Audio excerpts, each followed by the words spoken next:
So, how on earth did AI get so smart so fast?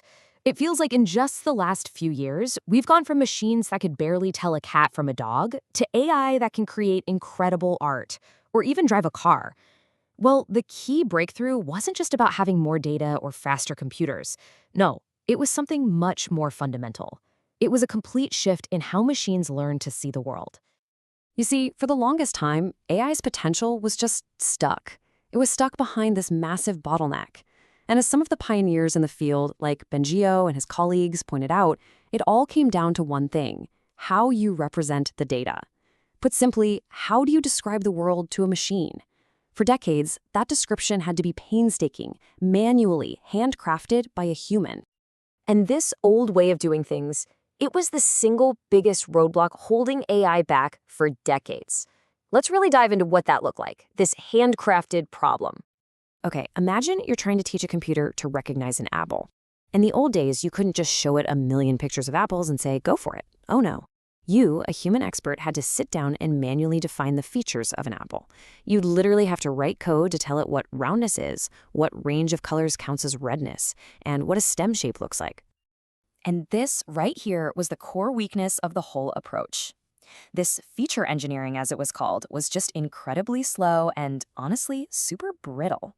A system you spent months training to see red apples would completely fail if it suddenly saw a green one.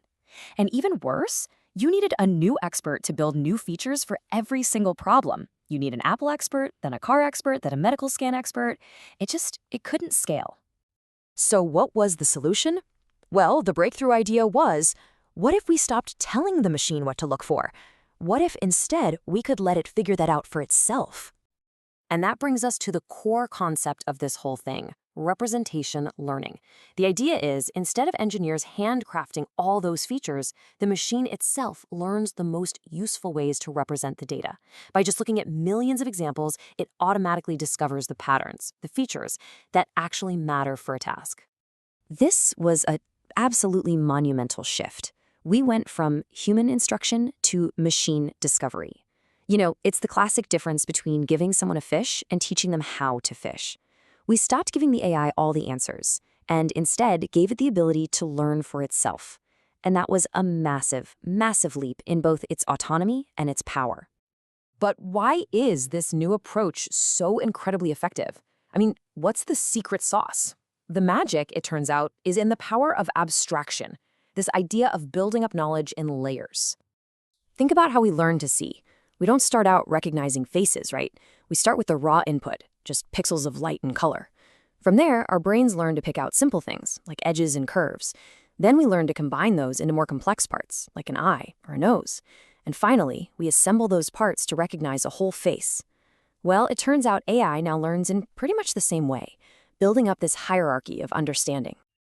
And this layering is the absolute key to the efficiency of what we call deep learning. Once the model learns a simple feature, like what an edge looks like in a lower layer, it can reuse that knowledge everywhere to build more abstract ideas, like eyes and noses and mouths in the higher layers. This feature reuse is what makes these deep models so incredibly powerful and efficient. Now, there are a couple of major philosophical approaches to how an AI can actually pull this off, how it can achieve this kind of representational learning. So you've got two main schools of thought here. On one side, you have what are called probabilistic models. You can think of these guys as detectives.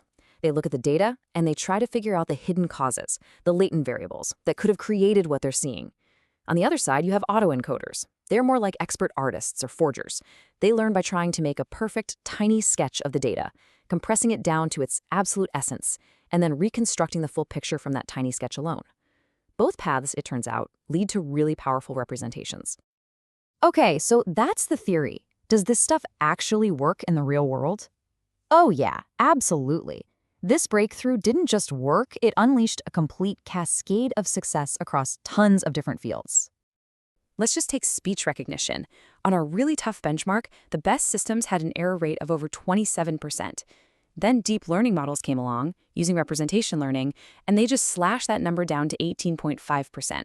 That's a nearly 30% reduction in errors, basically in one fell swoop.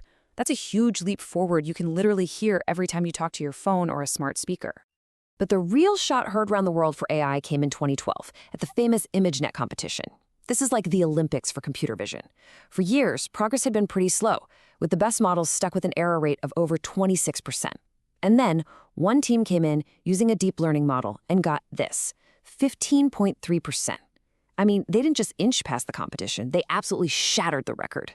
This was the moment the entire field of AI knew without a doubt that the game had completely and utterly changed. And the impact went way beyond just seeing and hearing. This revolution just swept through everything. Natural language processing, allowing machines to understand text better than ever before. It transformed music transcription. It even reached into super complex fields like medical imaging, where it's helping doctors find patterns in brain scans.